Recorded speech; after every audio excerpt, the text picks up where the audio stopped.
हम लोगों ने प्रदेश के अंदर नए उद्यम स्थापित करने के लिए कार्य प्रारंभ किए हैं और अब हमारी सरकार एक नई स्कीम लेकर के आ रही है।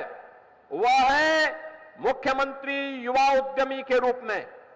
बहनों और भाइयों, 10 लाख युवाओं को अगले कुछ वर्षों के अंदर 10 लाख युवाओं को अगले कुछ वर्षों के अंदर पहले चरण में 5 लाख, दूसरे चरण में 10 लाख तक का ऋण, ब्याज मुक्त ऋण होगा। ब्याज जितना भी लगेगा वो सरकार भरेगी, युवा अपना उद्यम लगाएगा।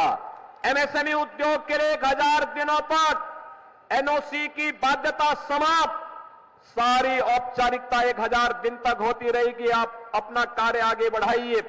निजी क्षेत्र में प्राइवेट औद्योगिक पार्क स्थापित हो रहे हैं और विकास के साथ आधुनिक इंफ्रास्ट्रक्चर का जो मेल ये डबल इंजन की सरकार ने आगे बढ़ाया है, आज उसके परिणाम हम सबके सामने देखने को मिले हैं। आज केवल युवा ही स्मार्ट नहीं है, अब तो सिटी भी स्मार्ट दिख रही है। गाजियाबाद इसका उदाहरण है। 10 वर्ष पहले जिस गाजियाबाद में गंदगी का अंबार हुआ करता था, माफिया पैरेलल सरकारें चलाते थे, उन माफियाओं के सामने तत्कालीन सरकारें नाक रगड़ा करती थी, दंगाइयों के सामने नाक रगड़ा करती थी। और जब कावड़ यात्रा आती थी तो कावड़ यात्रा के मार्ग में बैरियर लगाते थे लोग, कहते थे ये नहीं होगा।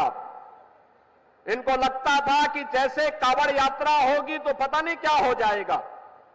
लेकिन बहनों और भाइयों, आज मैं कह सकता हूं कावड़ यात्रा तो धूम धड़ाके के साथ गाजियाबाद से हरिद्वार के बीच में निकल रही है, लेकिन माफिया और दंगाई कहां चले गए हैं? आज उनके आंका परेशान हो गए हैं, क्योंकि ये माफिया और ये दंगाई उनकी कमाई का जरिया था। और कमाई पर जब भी आप किसी गैंग लीडर की कमाई पर आप कभी हमला करेंगे तो वह उग्र होगा, वह उस समय उग्र हो जाएगा और फिर वह किसी शिष्टाचार, सामान्य शिष्टाचार को भूल करके भी अनर्गल लाभ करते हुए दिखाई देंगे। आज यही हो रहा है। कांग्रेस हो या समाजवादी पार्टी, इन्हें न देश की चिंता है न समाज की चिंता है। इन्हें न आपकी आस्था की चिंता है न युवाओं की चिंता है। इन्हें तो केवल अपने परिवार की चिंता है। परिवार पर आधारित इन पार्टियों का देश के प्रति, समाज के प्रति कोई दायित्व नहीं रह गया है।